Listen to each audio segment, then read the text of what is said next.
1800 hours Pakistan Standard Time. Assalamu alaikum. This is Radio Pakistan. The news read by Daman Zaman.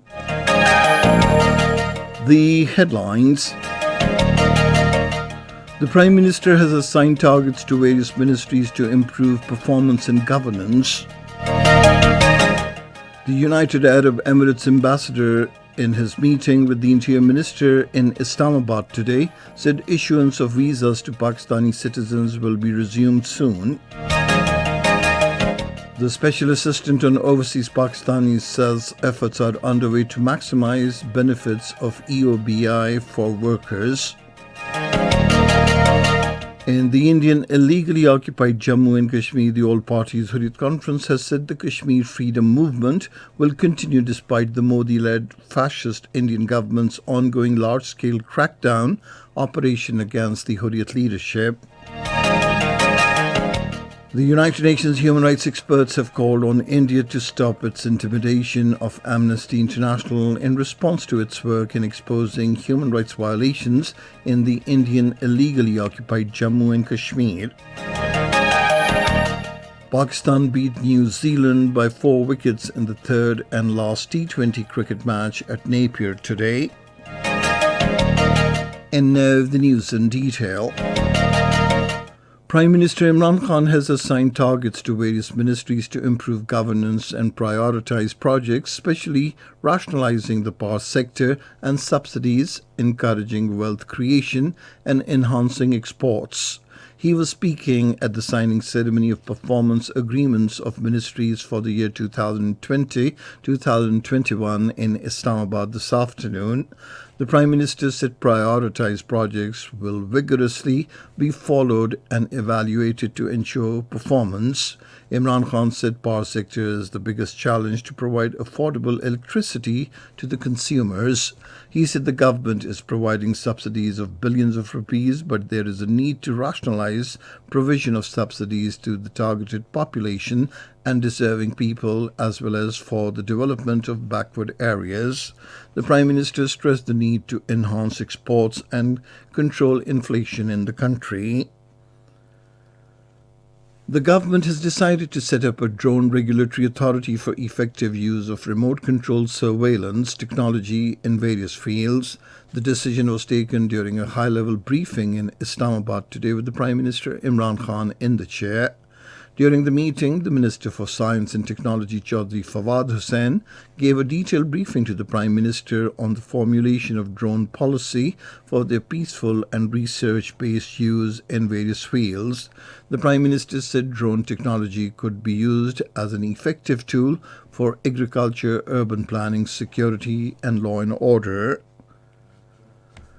World-renowned boxer Amir Khan called on Prime Minister Imran Khan in Islamabad today. Views were exchanged on the promotion of sports and matters relating to social welfare during the meeting. The Prime Minister's Special Assistant on Overseas Pakistani Zulfikar Abbas Bukhari was also present during the meeting. Meanwhile, the Speaker Khyber Pakhtunkhwa Assembly, Mushtaq Ahmed Ghani, also called on the Prime Minister. Overall political situation in the province and matters relating to development projects in Khyber Pakhtunkhwa came under discussion. The Interior Minister Sheikh Rashid Ahmed has called for an early end to the visa restrictions on Pakistani citizens for the United Arab Emirates. Talking to the United Arab Emirates Ambassador Hamd Ubaid Ibrahim Al-Zabi in Islamabad today, he said 1.5 million Pakistani workers in the United Arab Emirates are a valuable asset and they send foreign exchange reserves worth about $5 billion to Pakistan annually. Speaking on the occasion, the UAE ambassador said visa restrictions on Pakistani citizens is a temporary phenomenon and hopefully issuance of visas will be resumed soon. The ambassador said Pakistani community has an exemplary role in the development of the United Arab Emirates and their well-being is among our priorities. The Special Assistant to the Prime Minister on Overseas Pakistani Zulfikar Abbas Bukhari says efforts are being made to maximize benefits for registered employees, old age benefit institution workers. Addressing a news conference in Islamabad today, he said under a specific digitalization plan, a proper crackdown will be initiated against those employers who do not register their workers. The special assistant said efforts are being made to increase EOBI pension by raising the government's contribution and proper utilization of its resources. This is Radio Pakistan. The President, Dr. Arif Alvi, has said all sections of the society need to work at their end for the facilitation of special people. In his letter addressed to the media organizations today, the President urged them for creating mass awareness about the rights and issues of special persons. He said the government is taking steps to make special persons financially independent and give them access to educational institutions and jobs. A 50-year-old woman embraced martyrdom while 3 citizens, including a 4-year minor, Nayab, got injured due to Indian troops' unprovoked firing along the line of control. According to the Inter-Services Public Relations, the Indian troops committed unprovoked ceasefire violation in Tattapani and Jand Road sectors along the line of control, deliberately targeting civilian population with mortars and heavy weapons. The injured were evacuated to nearby medical facility for necessary treatment.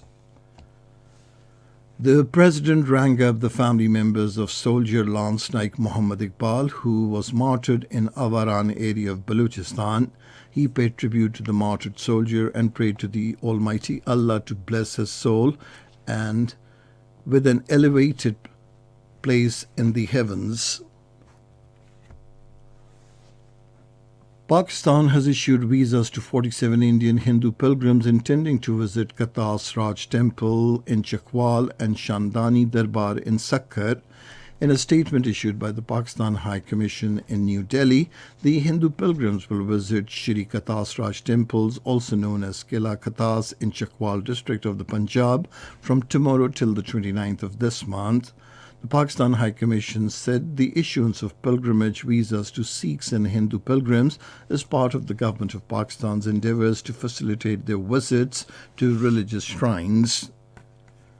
In the Indian illegally occupied Jammu and Kashmir, the All Parties Hurriyat Conference has said the Kashmir freedom movement will continue despite the Modi-led fascist Indian government's ongoing large-scale crackdown operation against the Hurriyat leadership. According to the Kashmir Media Service, the APHC spokesman in a statement in Srinagar strongly responded to the arrest of scores of Hurriyat leaders, human rights activists and youth, including Ghulam Ahmad Gulzar, Maulvi Bashir Ahmad, Abdul Rashid Lone and Muhammad Yasin Bhatt during raids on their houses in the territory. He said the Kashmir Freedom Movement, under the dynamic leadership of All Parties Hurriyat Conference, is mainly run by the Kashmiri youth and students. The United Nations human rights experts have called on India to immediately stop its intimidation of Amnesty International in response to the organization's work in exposing human rights violations in the Indian illegally occupied Jammu and Kashmir.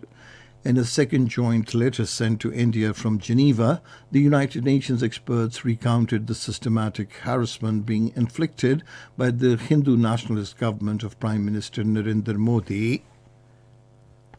In Afghanistan, 5 people, including 4 doctors, were killed and 2 others injured in a mine blast in Kabul city today.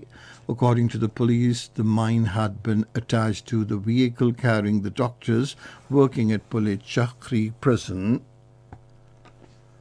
The World Health Organization in Europe will convene its members to discuss how to handle the outbreak of a new variant of the novel coronavirus discovered in the United Kingdom. World Health Organization's Regional Director for Europe, Hans Kluge, said on Twitter that the organization is closely monitoring the spread of the new variant.